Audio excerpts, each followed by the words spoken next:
ஆண்டவரே ஆண்டவரே இந்த நாளிலே ஆண்டவரே 6 வார்த்தை குறித்து பேசின ஆண்டவரே இந்த பிள்ளைகளுக்காக நன்றி ஆண்டவரே. இந்த 7வது வார்த்தை குறித்து ஆண்டவரே ஸ்தோத்திரம். மகளோட நீர் என்ன வார்த்தை குறித்து ஆண்டவரே நீ பேச சித்தமா இருக்கிறீரோ அந்த வார்த்தை கர்த்தாவே நீர் பேசும் ஆண்டவருடைய கரத்திலே நாங்கள் ஒப்புக் கொடுக்கிறோம். பலப்படுத்தும் ஏசப்பா ஜெபிக்கிறோம் நல்ல பிதாவே.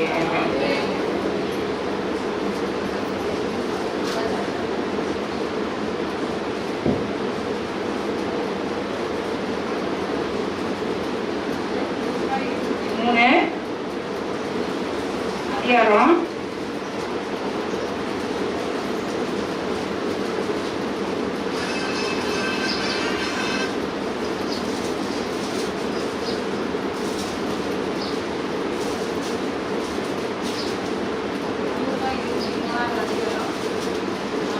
6வது வசனம். இயேசு பிதாவே உம்முடைய கைகளில் என் ஆவியை ஒப்புக் கொடுக்கிறேன் என்று மகா சத்தமாய் கூப்பிட்டு சொன்னார். இப்படி சொல்லி ஜீவனை விட்டார். இது ஒரு ஜெபம்.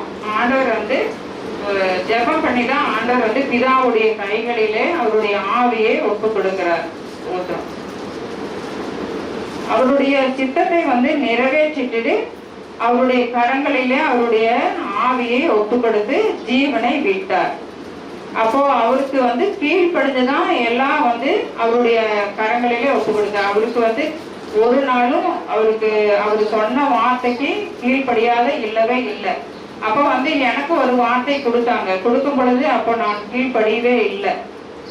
பாஸ்டர் எனக்கு கொடுத்தாரு. அப்போ நான் உடனே போன் பண்ணிட்டேன். போன் பண்ணி என்ன சொன்னேன், கண்ணே நானெல்லாம் அந்த வார்த்தை கொடுக்க முடியாது கண்ணே அப்படின்னு சொன்னா, நீ ஏங்கத்தை எப்படி சொல்றீங்க அப்படின்னாங்க. இல்ல நான்லாம் படிக்க தெரியாது, எனக்கு போய் இந்த வார்த்தை கொடுத்துருக்குறீங்களா கண்ணு அப்படின்னு சொல்லி சொன்னேன். படிக்கிறீங்க, எத்தனை பிள்ளைங்க இருக்கிறாங்க, அவங்களுக்கு கொடுக்கறது விட்டு போட்டு எனக்கு படிக்க தெரியாது, எனக்கு கொடுத்துருக்குறீங்களா கண்ணு, நான் எடுத்து கூட்டி ஒன்னொன்னா படிக்கிறதுக்கு எவ்வளவு நேரம் ஆகும், எனக்கு கொடுத்துருக்குறீங்க அப்படின்னு சொல்லி சொன்னேன். இல்ல பரவாயில்ல, நீங்க முன்ன கொடுத்துருக்குறீங்க அப்பா இருந்த நாள்ல எல்லாம், ஏன் இப்போ இப்படி சொல்றீங்க, எப்படி நீங்க கொடுக்குறீங்களா அப்படியே கொடுங்க, ஃபர்ஸ்ட் எப்படி கொடுத்தீங்களா அப்படியே கொடுங்க அப்படின்னு சொல்லி சொன்னாங்க பாஸ்டர். அப்புறம் தான் நான் நினைச்சேன், பேதுரு சொன்ன மாதிரி தானே நாம பண்ணிட்டோம். பேதுரு அந்த நாளில இவர் யாருன்னு எனக்கு தெரியாது. அப்ப சிலுவையில கொண்டுட்டு போவாங்க அறையிறதுக்கு. இயேசு கொண்டுட்டு போகும்போது பிதா பேதுரு கேட்பாங்க, இவர் யாரு அப்படின்னு சொல்லிட்டு அங்க இருக்கிறவங்க கேட்கும்போது இவர் யாருன்னு எனக்கு தெரியாது அப்படின்னு சொல்லிட்டு 3 தரம் மறுதளிச்சுட்டு போவாங்க.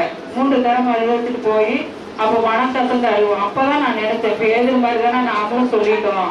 அப்ப நம்மளுக்கு படிப்பு தேவையில்லை, ஆண்டவருடைய ஞானம் நம்மளுக்கு இருக்குது இல்ல, அது போதும் நம்மளுக்கு அப்படின்னு சொல்லிட்டுதான் நான் சரி ஆண்டவர் ஆசை கொடுக்கலாம் அப்படின்னு சொல்லிட்டு அதுக்கப்புறம் நான் தியானிச்சேன். சோத்திரம்.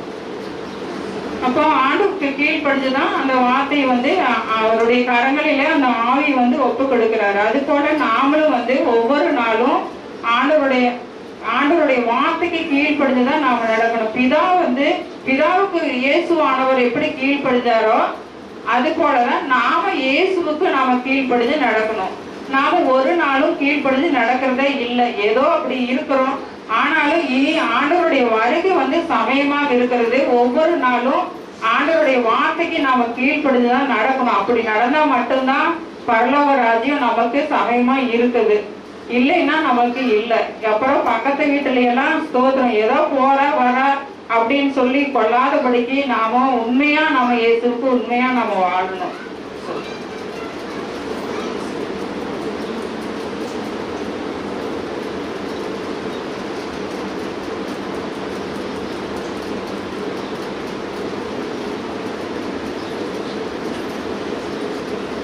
நீதிமொழிகள் 20வது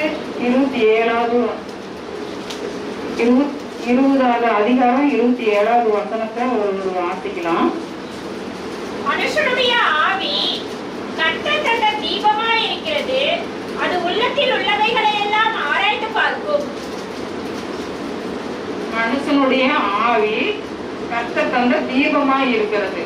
அப்போ மனுஷனுக்கு ஆவி யாரு தராங்க? கர்த்தர் தான் தராங்க. அப்ப அது தீபமா இருக்குன்னா அது நாம ஆராய்ஞ்சு பார்க்கணும். அதை நாம ஒரு நாளும் அதை கரப்படாத அளவுக்கு அதை நாம ஆராய்ஞ்சு பார்த்து நாம ஒவ்வொரு நாளும் அதை நாம அதை பக்குவப்படுத்தி வைத்துக் கொள்ளணும் ஒவ்வொரு நாளும்.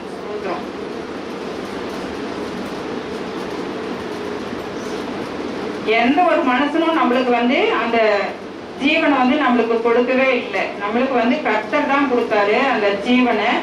அவருக்கு நாம உண்மையா நாம அந்த தீபத்தை வந்து அணைந்து கொள்ளாதபடிக்கு நாம உண்மையா வைத்து அதை வந்து பாதுகாத்து கொள்ளணும். பிரசங்கி 8:8 ஒரு வாசிக்கலாம்.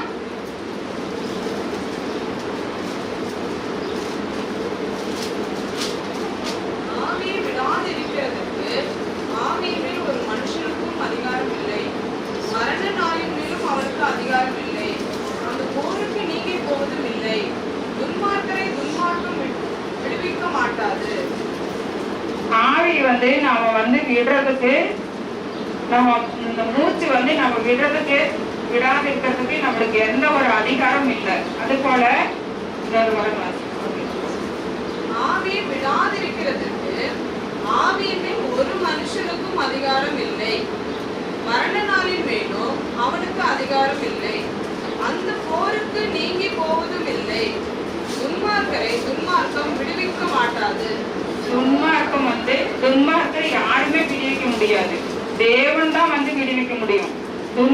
ஒரு துன்மார்க்கர் இருந்தாருன்னா இன்னொரு துன்மார்க்கர் வந்து விடுவிக்க முடியாது, தேவன் மட்டும்தான் விடுவிக்க முடியும். அது போல ஆவி நம்மளுடைய மூச்சு வந்து நம்ம விடுறதுக்கும் விடாத இருக்கிறதுக்கு நம்மளுக்கு அதிகாரம் கிடையவே கிடையாது. ஆண்டவர் கொடுத்தது. ஆண்டவர் தான் அதை வந்து அதை விடுறதுக்கும் ஆண்டவர் தான் முடியும், அதை எடுக்கிறதுக்கும் ஆண்டவர் தான் முடியும். பிரசங்கி 12வது அதிகாரம் 7வது வசனத்தை வாசிக்கலாம். மண்ணானது தான் முன்னிருந்த பூமிக்கு திரும்பி ஆவி தன்னை தந்து தேவனிடத்திற்கு மறுபடியும் போகாததற்கு முன்னும் அவரை உன் வாலிப பிரயாணத்திலே நினை. இவ்விதமாய் மண்ணானது தான் முன்னிருந்த பூமிக்கு திரும்பி ஆவி தன்னை தந்த தேவனிடத்திற்கு மறுபடியும் போகாததற்கு முன்னும் அவரை உன் வாலிப பிரயாணத்திலே நினை. அப்போ நாம வந்து நம்மளுடைய சரீரம் வந்து மண்ணானது, நம்ம பூமிக்கு வந்து மண்ணா இருக்கிறோம். நம்ம அவருக்கு நம்ம போகிறதுக்கு முன்னால நம்மளுடைய வாழை பிரயாசனை எத்தனை நம்ம பாவங்கள் எல்லாம் செஞ்சிருப்போம். நம்மளுடைய பாவங்கள் வந்து எல்லா பாவங்களையும் நம்ம அறிக்கை செய்து தேவனிடத்துல மன்னிப்பு உண்டு. எல்லா பாவங்களையும் மன்னிப்பு செஞ்சு ஆண்டவர்கிட்ட நம்ம ஒப்படம் ஆகணும். அதுதான் இந்த வாசனம். ஸ்தோத்திரம். 1 யோவான் 3வது அதிகாரம் 16வது வசனத்தை வாசிங்க.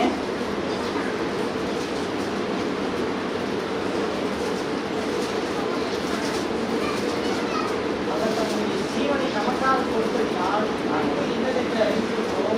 நாமும் சகோதரருக்காக ஜீவனை கொடுத்த கடனாளிகளாய் இருக்கிறோம்.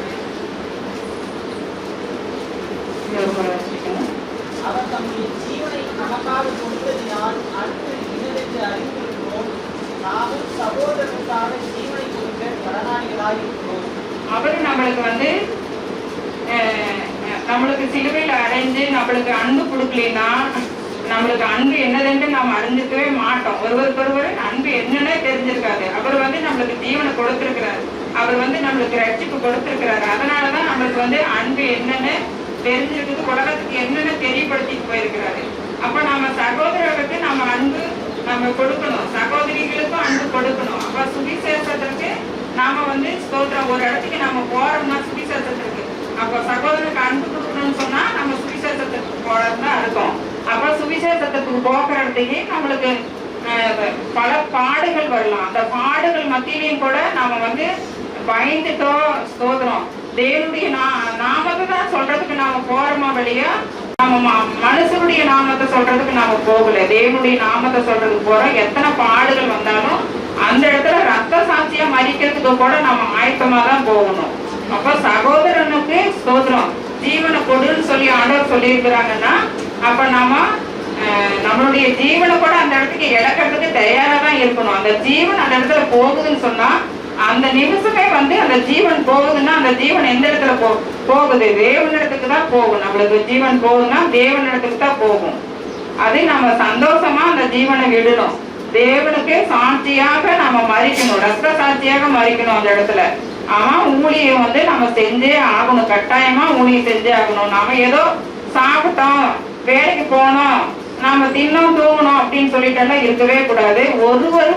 ஒருவரும் வந்து நம்ம தேவனுடைய ஊழியத்தை வந்து எல்லாருமே நம்ம வந்து செஞ்சே ஆகணும். வந்து ரொம்ப முடியாதவங்க எல்லாம் இருக்கலாம், முடியறவங்க நம்ம வந்து தேவனுடைய ஊழியத்தை பணியை வந்து செஞ்சே ஆகணும். தேவன் இந்த வார்த்தை கொடுத்த அந்த தேவனுக்கு கொடான கொடு நன்றி.